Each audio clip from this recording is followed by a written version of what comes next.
the discussion is a really, really important section and is arguably the most important section of your research project.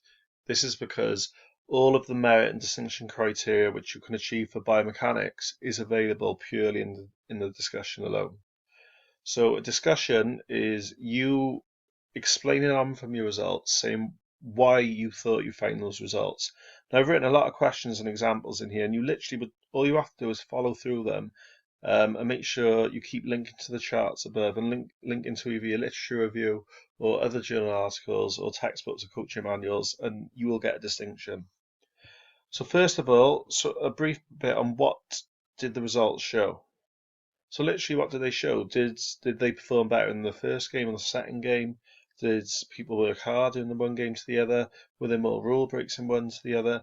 And when you make a point, please just make sure you relate it to your results. So if you make a point about game one, say as you can see in graph one, more passes were completed than in game two, which can be seen in graph two. Blah blah blah, and talk about it like that. Now, this next section here is where you start pushing towards the merit and distinction criteria. So, do the results meet what you expected? Now, you all pick sports which you have a relatively good knowledge about. So, you should, like, for example, in football, Man United would face Bridgewater Town and they would have faced Real Madrid.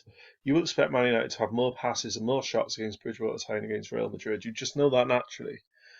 So, did you expect the results you found? What were the similarities and why? Why do you think these happened? So link back to events that actually happened in the game. So was a certain player injured, or did a certain player play very well? Was it a specific time of the tournament? Things like that. Or were the opposition particularly weak? Once you've looked at similarities, I want you to then talk about differences and go through it all again. Again, with this section, please link back up to your graphs. So, like, tell me to go to certain graphs to look at the results, and fully tell me why you expected these results to happen. Also, like I said, can you link to your lit review if possible? So maybe if your results found were similar or were very different, and so why did that happen? So you can look at the example I gave at the bottom.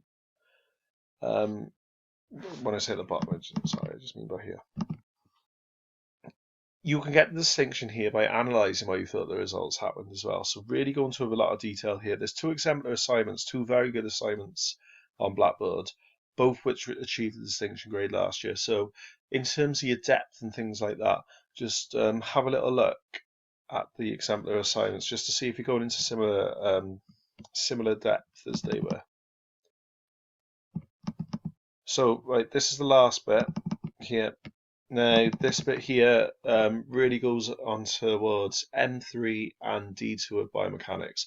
And it's about future recommendations. So, based on how your team performed, whether they did things well or they didn't do things so well, what do you think they should do in the future? Now, there's a few things you can comment on. It can be tactical things.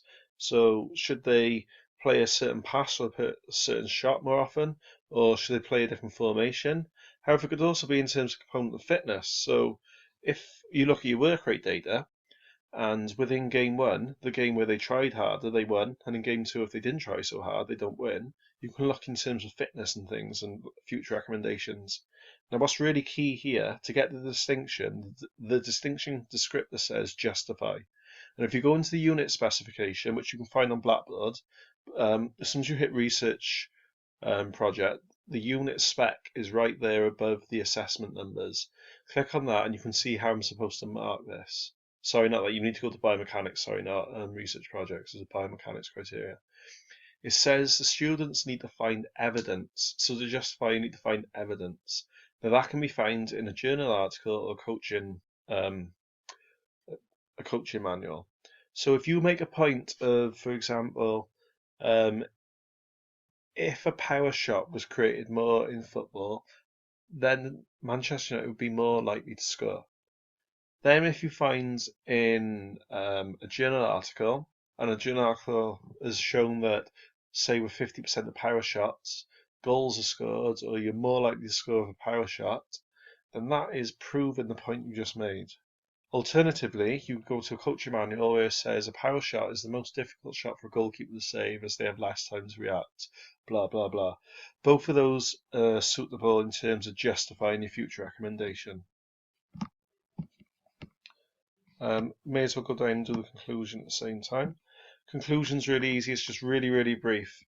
Complete these 4 questions. It's very, very similar to your abstract. You won't do your abstract until you've completed your conclusion.